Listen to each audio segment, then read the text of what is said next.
भाई मंगलवार की सुबह डे 2 है इस ट्रेडिंग वीक का और आज है हमारे निफ्टी 50 के वीकली कॉन्ट्रैक्ट्स की एक्सपायरी का दिन। और मेरे ख्याल से कल पहली बार कैश इंप्लीमेंटेशन के बाद 11 ट्रेडिंग सेशंस हो गए थे कल कैश इंप्लीमेंटेशन के। पहली बार 3:15 का प्रोविजनल क्लोज 3:30 के एक्चुअल क्लोज से ज्यादा था, -52 पॉइंट। पहली बार हुआ है कैश इंप्लीमेंटेशन के बाद। वैसे कल back to back 5th straight trading session था जब भारतीय बाजारों में दबाव के साथ कामकाज। पिछले मंगलवार से जो दबाव शुरू हुआ है सिलसिला वो कंटिन्यू करता हुआ आपकी स्क्रीन पे नजर आएगा। दबाव गहराता जा रहा है, वो आपका पुल बैक जो है वो गहरा रहा है। वो हम लोग स्टॉक मार्केट में कहते हैं ना, हमेशा चर्चा करते हैं बाजार की, तो राइटर्स की, ऑप्शन सेलर्स की चर्चा होती है, वो कैसे प्लेस्ड हैं, क्योंकि वो होते हैं डीप पॉकेटेड, वो डिफाइन करते हैं बाजार की स्ट्रक्चरल बाउंड्रीज। तो ऐसे ही भाई साहब एफपीआईज की पोजीशनिंग भी इसीलिए इंपॉर्टेंट होती है। वो जब एग्रेसिव मंदी करते हैं ना तो हम और आपको संज्ञान लेना चाहिए। कल कैश में 2,500 करोड़ रुपए की बिकवाली, कैश और वायदा जोड़ दो तो तकरीबन 3,200 करोड़ रुपए के आसपास की सेलिंग करी। नेट शॉर्ट सिस्टम में बढ़कर अब 1,81,000 कॉन्ट्रैक्ट्स के पार पहुंचते हुए नजर आएंगे। मेरे ख्याल से इस मंथ अगस्त का सबसे उच्चतम स्तर। पिछले 7 ट्रेडिंग सेशन से लगातार नेट शॉर्ट्स बढ़ते चले जाएंगे, बढ़ते चले जा रहे हैं, सिस्टम में स्वेल कर रहे हैं।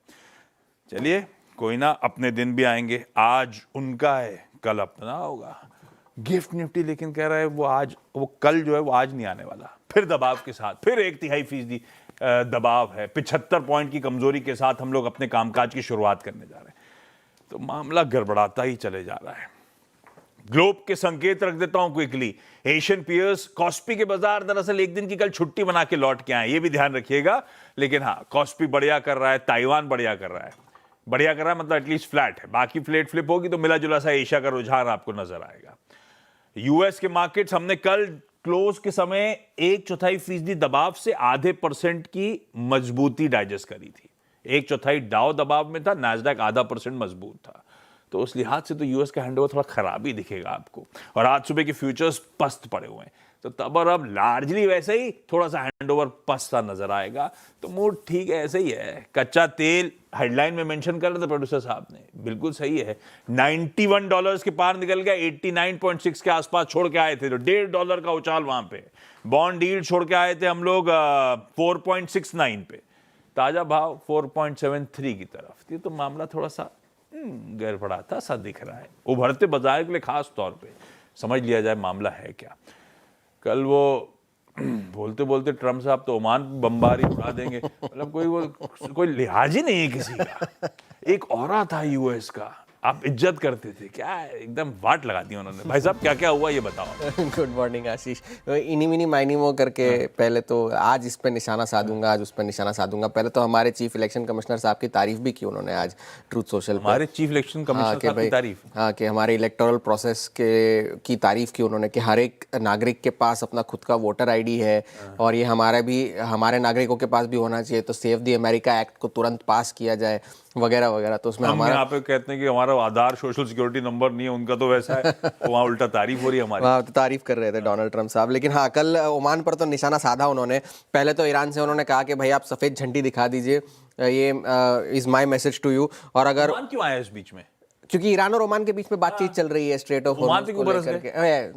उनकी मर्जी के मालिक है। अच्छा। तो पहले तो अगर ओमान ने इस पे कोई इंटरफेरेंस करने की कोशिश की तो ये उनके शब्द है, will bomb the SHIT out of them. ये उन्होंने उनके शब्द थे कल। पहले तो कल तो MOU जो था वो खत्म हो गया, कल आखिरी दिन था, 60 दिनों की जो मियाद थी वो पूरी हो गई। और फिर जा करके डोनाल्ड ट्रम्प से पूछा गया कि क्या आप एक्सटेंड करना चाहते हैं, तो उनका जवाब था नो, हमारा कोई ऐसा इंटरेस्ट नहीं है, हम एक्सटेंड नहीं करना चाहते MOU। लेकिन ईरान जो है वो एक बहुत अच्छा पोकर प्लेयर है, जो कि दुनिया को दिखा रहा है कि मेरे पास बड़ी ताकत है, लेकिन असल में उनके पास कोई ताकत है नहीं। और वो बैक चैनल टॉक्स IRGC के साथ जो है वो चल रहे हैं। भले ही ईरान इस बात से इनकार करे, लेकिन हम बैक चैनल टॉक्स IRGC के साथ कर रहे हैं, जबकि IRGC ने खुद इस बात को नकारा है कि डोनाल्ड ट्रम्प के साथ या उनके किसी भी एडमिनिस्ट्रेशन के ऑफिशियल के साथ किसी भी तरह की कोई बातचीत नहीं चल रही है। और ईरान ने कल रॉयटर्स के हवाले से एक खबर आई थी कि उन्होंने अपनी जो पॉलिसी है वो डिफेंसिव से बदलकर फुल्ली ऑफेंसिव कर दी है, और साथ ही साथ उन्होंने ये भी कहा है कि यूएस पर दबाव डालना या मध्यस्थों पर ये उम्मीद रखना कि पूरी तरह से शांति बहाल हो जाएगी, ये रियलिस्टिक नहीं है। और सारे ईरान की जो एंटिटीज़ है वो स्ट्रेट ऑफ हॉर्मुज में या पूरी गल्फ रीजन में सिचुएशन को एस्केलेट करने के लिए पूरी तरह से तैयार है अगर डिप्लोमेसी फेल हो गई तो। और हम ये डेडलाइन सेट करेंगे कि यूएस कब तक अपना एमओयू पूरी तरह से इम्प्लीमेंट कर सके, और वो जो टाइमलाइन हम सेट करेंगे वो खाड़ी देशों को और मध्यस्थों के ज़रिए हम यूएस को बता देंगे। तो इन सारे डेवलपमेंट्स की वजह से कल तो पहले यूएस के बाज़ारों में गिरावट थी, डाउ दबाव के साथ बंद हुआ। सिर्फ एक फिलाडेल्फिया सेमीकंडक्टर इंडेक्स जो था वो एक आउटलायर था, 1.5% की बढ़त के साथ बंद हुआ कल। माइक्रॉन, इंटेल, एसके हाइनिक्स सभी के शेयरों में कल खरीदारी देखने मिली थी। लेकिन तेल की कीमतों में उछाल है, ब्रेंट $91 के पार, WTI $85 के पार, और बॉन्ड यील्ड्स जो है वो अब फिर से 4.7% के ऊपर कामकाज कर रही है। और ना सिर्फ यूएस की, कल आप यूएस की 30 साल की यील्ड देखिए 5.3% के पार निकल गई, जो कि 2007 के बाद का सबसे ऊंचा स्तर है। और ना सिर्फ यूएस में बल्कि कनाडा की 30 साल की बॉन्ड यील्ड 2010 के बाद के सबसे ऊंचे स्तरों पर है, और जर्मनी की बॉन्ड यील्ड जो है 2011 के बाद के सबसे ऊंचे स्तरों पर है। आज एक और चीज़ पता चली कि यूएस ट्रेजरीज, किन किन देशों के पास कितनी ट्रेजरीज है, उसका जून के महीने का डेटा आया था, थोड़ा सा डिलेड डेटा था। चीन और जापान दोनों ने जो है यूएस के ट्रेजरीज बेचे थे जून के महीने में। सबसे ज़्यादा होल्ड करते हैं, सबसे ज़्यादा होल्ड करते हैं चीन, और जापान सबसे ज़्यादा होल्ड करता है, और चीन की भी होल्डिंग्स जो है वो कम हुई है। लेकिन भारत की होल्डिंग्स जो है 181 बिलियन से बढ़कर 186 बिलियन हुई है। थोड़ी सी खरीदारी वहाँ पर देखने मिली है। आज कुछ रिटेल कंपनियों के नतीजे आएंगे, इंडस्ट्रियल प्रोडक्शन का डेटा आएगा, लेकिन बाजार इन सारी चीज़ों पर ज़्यादा फोकस करेगा नहीं अनलेस कि कोई ज़्यादा कोई अलार्मिंग सी कमेंट्री हो, क्योंकि तेल की कीमतें और बॉन्ड यील्ड्स, इन्हीं दोनों चीज़ों पर बाजार की नजरें होंगी। बिल्कुल ठीक है, तेल की कीमतें और बॉन्ड यील्ड्स, क्योंकि डेटा का अभाव भी है और ग्लोबल टेंशन एस्केलेट हो रहे हैं, तो इन्हीं दोनों वेरिएबल से नजर रखिए। दिक्कत की बात यह है कि ये दोनों इंच्ड अप मिल रहे हैं, चाहे कच्चे तेल के भाव हों, चाहे यूएस की बॉन्ड यील्ड्स हों। ऐसे में हमारा अप्रोच भारतीय बाजारों का क्या रहेगा? ये पोकर फेस, जब हरमाज ने बोला ना, तो पोकर तो अब में से बहुत कम लोगों ने खेला। ताश में कभी ब्लफ खेला आप लोगों ने? जब ब्लफ खेलते थे तो भी हम लोग वैसे ही मुंह बना के रखते थे कि हमने तो ब्लफ डाला ही नहीं है। तो ये वैसे ही वाला मामला है ईरान को लेकर। वीरू, गुड मॉर्निंग भाई साहब, क्या अप्रोच रखा जाए निफ्टी बैंक की? देखिए आशीष, हरमोज गुड मॉर्निंग। मैंने पत्ते पे पत्ता खेला है, सबसे सिंपल गेम है ना, चटनी सारे चटनी पत्ते चटनी अपने कहते थे हम लोग उसको। अच्छा ठीक है, वो सारे चटनी अपने का याद against आपको? हैं। नहीं मैं तो ब्लफ, हम तो ब्लफ ही हाँ नहीं, चटनी एक गेम था जिसमें 7 के ऊपर 7 आया तो हाथ आपका, 8 को ऐसा वाला हाथ था ना वीरू? आपका, ऐसे ऐसे वाला, ऐसे वाला। हाँ। वही गेम समझ में आया आज तक हमें, पर दिक्कत की बात है वो किसी कैसीनो में निकले जाता है ना। तो बातें हैं आते हैं सेटअप पे। देखिए आशीष, आज हर चीज़ हमारे अगेंस्ट है, whether it's crude, US bond yield, Philadelphia index का जिक्र किया अभी हॉर्मोज ने, कल एआई रैली का चलना एक बार फिर से। हम इन्हीं 3 चीज़ों को सेलिब्रेट करते थे। अगर आप जून और जुलाई के एक रिवर्सल को देखें, हमने इन्हीं चीज़ों को सेलिब्रेट किया था, और आज सारे चीज़ हमारे अगेंस्ट हैं। अब आते हैं हमारा कैरेक्टर क्या है। हम कोलैप्स हो रहे हैं, नो डाउट अबाउट दैट, हमारी ट्रैजेक्टरी चेंज हुई है पिछले कुछ दिनों में, लेकिन अभी भी इंट्राडे कोलैप्सेस हैं तो इंट्राडे रिवर्सल भी है। कल हमने क्या बात की थी कि क्या है बेस, 229 गया, उसको टच करके रिवर्सल दे दिया। तो अदाकारी निफ्टी की कुछ और भी है, वो कोलैप्स भी हो रहा है लेकिन ड्यूरिंग द डे सेल और बाय ट्रेड भी प्रोवाइड कर रहा है। आइए देखते हैं, लेकिन एक बात याद रखिएगा, जो कल हमने बेस को ट्राई किया दैट वाज 200 और 229, वो इस दौर की एक आखिरी कड़ी थी जहां पे एवरेजेस प्लेस्ड हैं। इसके नीचे एवरेजेस का कोई खेल नहीं है। लेकिन आइए पहले स्टैट्स को देखते हैं। देखिए एफआईएस के आंकड़े अब थोड़े से जो है ना वो शॉर्ट साइड पे ज़्यादा स्ट्रांगली प्लेस्ड है।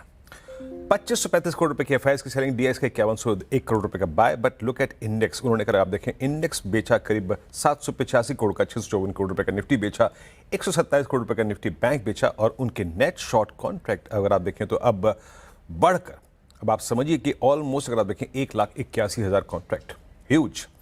स्टॉक फ्यूचर्स में सेलिंग है और प्लेसमेंट एफआईएस की अब नेगेटिव काफ़ी हो रही है।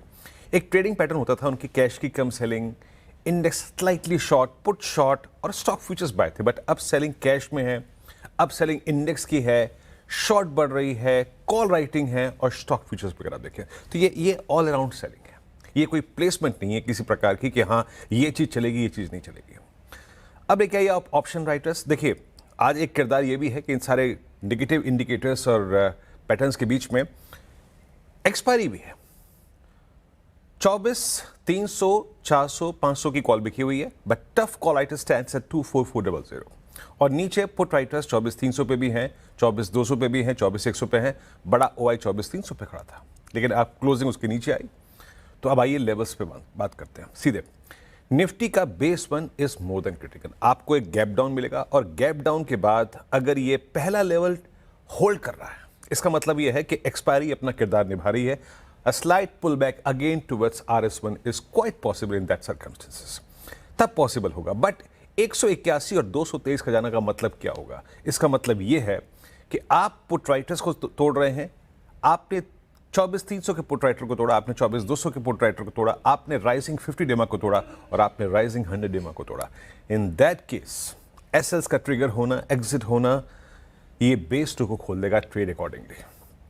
तो मैंने यहाँ पर बेस 1 का किरदार बहुत इंपॉर्टेंट है इस एक्सपायरी के लिए, उसको अगर आप देखें आपको एक्सप्लेन कर दिया। और रिवर्सल अगर मिलता है तो कहाँ ले जाके छोड़ दें? अगेन RS1 के आसपास। It's a quite heavy zone, जहाँ पे अगर आप देखें कॉल राइटर्स अलाइंड है, जहाँ पे आपका 20 डेमा अलाइंड है, जहाँ पे आपका 10 डेमा अलाइंड है, जहाँ पे आपका 200 डेमा अलाइंड है। मैं रेजिस्टेंस की बात कर रहा हूँ, प्लीज वो रखिएगा। अगर बेस 1 का रिवर्सल काम करता है तो RS1 चुपचाप यहाँ पे लाके छोड़ दीजिए। और ये एक ट्रेजेक्ट्री भी ऐसी है जहाँ पे आप दोबारा शॉर्ट के बारे में सोच सकते हैं। बट मेरे लिए आज more than important base 1। Nifty bank, जैसे कि मैं कह रहा हूं कि हमारी एक रेंज है। कल निफ्टी बैंक देखिए इसने क्या क्या सपोर्ट लिया 57,200 पे। कुछ ऐसा ही किरदार पिछले हफ्ते जब 91 का क्रूड था, पीएसयू बैंक ने दिखाया था। आप सरप्राइज हो गए थे। तो ये 57,000, 57,200, 57,100 की ट्रेजेक्ट्री क्रिटिकल है। ये आपका कल भी बेस था, उसने रिवर्सल दिया, बट कहां जाके फेल हो गया? फेल हो गया आपका 57,800 पे, 57,700 पे। तो मोटे तौर पे निफ्टी बैंक की रेंज क्या है? 58,000 के कॉल राइटर, 57,800 के कॉल राइटर और नीचे 57,000 का put writer, but it's a weak put writer now. और 57,200 के पुट राइटर लेके आइए लेवल्स। गैप डाउन होगा, गैप डाउन के बाद मेरे ख्याल से बैंक निफ्टी पर शॉर्ट की गुंजाइश खत्म हो जाएगी, but it will depend upon कि आप कितना दूर हैं बेस 1 से। 57,059, 57,239, तब तो शॉर्ट का स्कोप है। अगर आप बेस 1 पे खुले तो शॉर्ट अवॉइड कीजिएगा। फिर आपको आने वाले 1, 2, 3 दिन में इंतजार करना है कि हम 57,059 और ये मोस्ट स्पेशली 56,944 को कैसे वायलेट कर रहे हैं। देन स्कोप खुलेगा शॉर्ट का।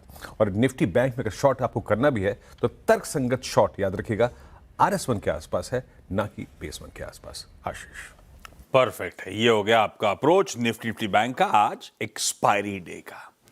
आइए स्टॉक स्पेसिफिक आइडियाज की तरफ बढ़ते हैं। मंत्री फिनमार्ट के हैदराबाद से अरुण कुमार मंत्री साहब जुड़ते हुए। मंत्री जी गुड मॉर्निंग भाई साहब, आज के प्रेफर्ड पिक्स कौन से?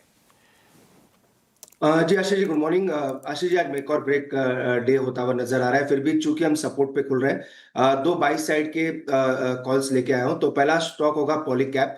पॉलीकैब में ब्रेकआउट के संकेत है। अगर मोमेंटम आज बनता है तो एक बड़ा ब्रेकआउट पॉलीकैब के स्टॉक में आ सकता है। तो पॉलीकैब को खरीदने की सलाह है। 9350 9370 के बीच में खरीदे। 9294 का स्टॉप लॉस रहेगा और 9512 तक के टारगेट्स पॉलीकैब में आ सकते हैं। दूसरा स्टॉक अगेन ऑटो स्टॉक में टीवीएस मोटर का चार्ट काफी मजबूत है। अगर रिवर्सल बनता है तो मुझे लग रहा है मोमेंटम स्टॉक में भी बनना चाहिए। 4380 के आसपास खरीदने की सलाह है। 4338 का स्टॉप लॉस रहेगा। ऊपर में 4481 तक के टारगेट टीवीएस मोटर में आ सकते हैं। लीजिए ये 2 बढ़िया से स्टॉक आइडियाज आपके लिए। टीवीएस मोटर्स और पॉलीकैब दोनों में buy recommendations, stop losses screen पे नोट डाउन करिए। मंत्री जी थैंक यू सुबह सुबह जुड़ने के लिए। आज के सारे इंपॉर्टेंट स्टॉक्स से न्यूज जानने के लिए सीधे चलते हैं नुपुर के पास। नुपुर गुड मॉर्निंग, बताएं।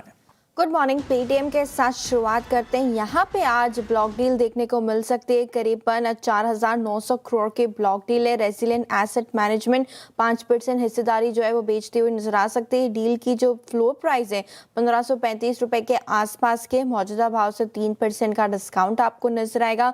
डील के बाद 90 डेज का लॉक इन रहेगा। Resilient asset management Vijay Shekhar Sharma की पेरेंट और प्रमोटर कंपनी, हालांकि 2023 में एंड फिन से इन्होंने जो है वो स्टेक खरीदा खरीदा था, तो ये स्टॉक फोकस में रहने वाला है। नेटवेब टेक्नोलॉजीज जहां पे QIP जो है वो ओपन हो चुका है, फ्लोर प्राइस देके 4,710 से 4,790 रुपए के आसपास की। QIP के जरिए 1,200 करोड़ रुपए की जुटाने की योजना है कंपनी की। मौजूदा भाव से ऑलमोस्ट 8 से 9.5% तक का डिस्काउंट है और QIP के जरिए 25 से 25 लाख शेयर्स जो है वो जारी करने वाली कंपनी। श्रीराम पिस्टन यहाँ पर भी QIP लॉन्च हो चुका है, 1,000 करोड़ की इसकी साइज है। इंडिकेटिव प्राइस देखे तो 4,216 से 4,436 रुपए के आसपास की है। मौजूदा भाव से 5% का डिस्काउंट नजर आएगा और QIP के बाद जो है ऑलमोस्ट 5% हिस्सेदारी कम होती हुई दिखेगी। सिरमा SGS और PCBL पर भी फोकस रखने, इलेक्ट्रॉनिक कंपोनेंट मैन्युफैक्चरिंग स्कीम के तहत 5वें चरण को सरकार से अब मंजूरी मिल चुकी है। स्कीम के तहत 7,880 करोड़ के 31 निवेश प्रस्तावों को मंजूरी मिलती हुई दिखे। इन दोनों कंपनी के अलावा 31 और भी कंपनियां हैं जिनको ये अप्रूवल मिला है, जो कि अनलिस्टेड में, पर लिस्टेड प्लेयर्स देखे तो सिरमा SGS और PCBL के लिए आज पॉजिटिव खबर आती हुई दिखी है। एयरटेल पर फोकस है। एयरटेल पेमेंट बैंक ने बोर्ड में बदलाव की घोषणा की है, जहां पे Shabnam Sinha Airtel payments bank की नई चेयरपर्सन होगी। सुनील भारती मित्तल जी की जगह अब ये लेती हुई नजर आएंगी। 1 अक्टूबर से 3 साल के लिए चेयरपर्सन का पदभार संभालती हुई आपको दिखेगी। नाल्को पर भी फोकस है। अमेरिकी कंपनी लूनार होल्डको के साथ कंपनी ने करार किया है। CCD के जरिए $20 मिलियन जो है कंपनी का निवेश करने के लिए इस करार को किया गया है। और लास्ट में इंडिगो, जहां पे सरकार की तरफ से सख्ती जो है वो बढ़ती हुई नजर आ रही है।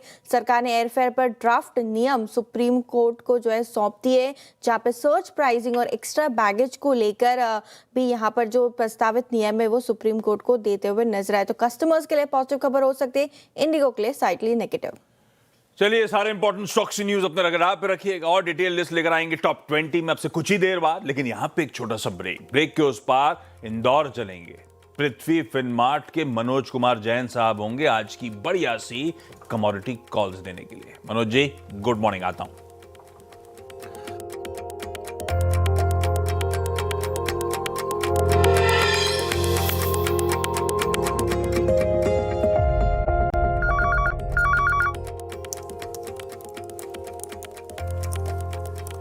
चलिए, ब्रेक के बाद आप सबका स्वागत है। तब और आपकी वो सेकंड प्लेट इंपॉर्टेंट थी, पर वो अपफ्रंट दिखा दी है कैसे वो बॉन्ड यील्ड, कैसे वो डॉलर इंडेक्स इंच अप कर रहा है। इवन क्रूड इंच्ड अप आपको नजर आएगा। प्लेट फ्लिप होगी। अच्छी बात यह है कि सोने और चांदी में जो तेजी तूल पकड़ रही है वो सिलसिला कंटिन्यू करता हुआ।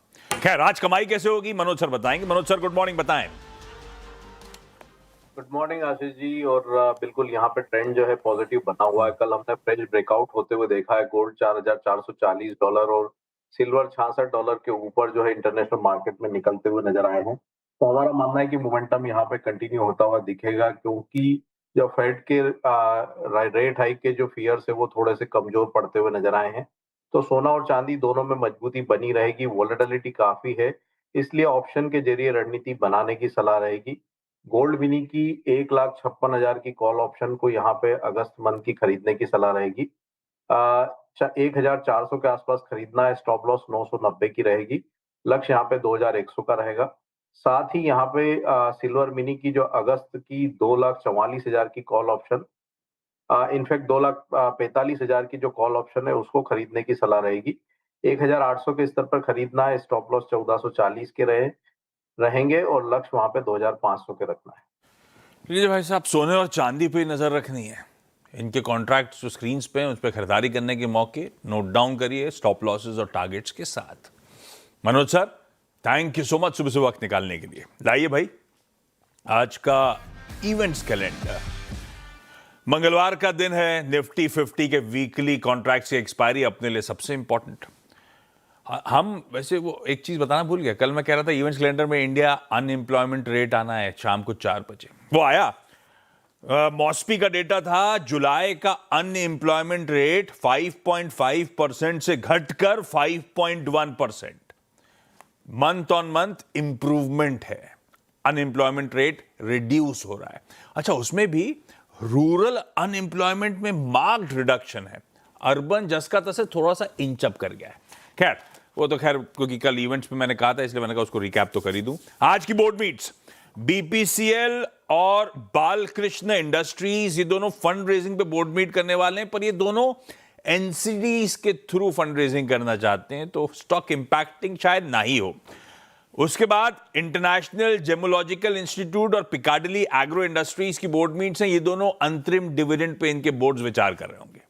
एक्स डिविडेंड, महानगर गैस इंपॉर्टेंट है, अपफ्रंट रख दिया स्क्रीन पे। सन टीवी रख लीजिए रडार पे, बाकी के भी स्क्रीन पे रख दिए मैंने। एक्स डेट है किर्लोस्कर न्यूमैटिक कंपनी की, स्टॉक स्प्लिट के इन्होंने अनाउंसमेंट करा था। 2 रुपए की फेस वैल्यू तोड़ के 1 रुपए कर रहे थे, आज वो एडजस्टमेंट हो रहा होगा, यानी कि टेक्निकली कल की क्लोज से आधा होकर आज ट्रेड कर रहा होगा।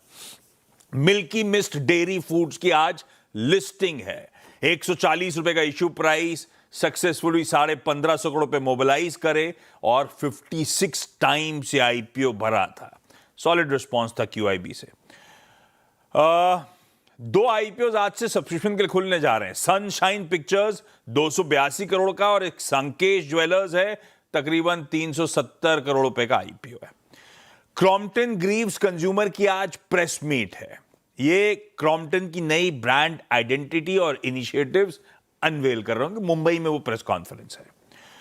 यूके का अनएम्प्लॉयमेंट रेट आ रहा होगा। यूएस के कई सारे हाउसिंग स्टार्ट से लेके pending home sales, building permits, मतलब housing related data, Redbook, industrial production सब आ रहा होगा।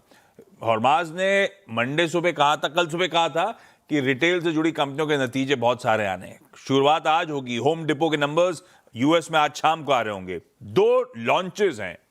स्कोडा स्लेविया फेसलिफ्ट आज लॉन्च होने जा रही है और दूसरा रॉयल एनफील्ड की क्लासिक 350 गोरखा एडिशन लॉन्च होने जा रही है। गोरखा एडिशन मेरे ख्याल से ट्रिब्यूट है गोरखा रेजिमेंट को, और उनकी जो स्टैंडर्ड रेजिमेंटल यूनिफॉर्म का कलर है दरअसल वो डार्क राइफल ग्रीन कलर में ये बाइक लॉन्च हो रही होगी। दिल्ली में आज लॉन्च। बाकी मुझे लगता है कॉन्टोज 350 स्टैंडर्ड के ही हैं।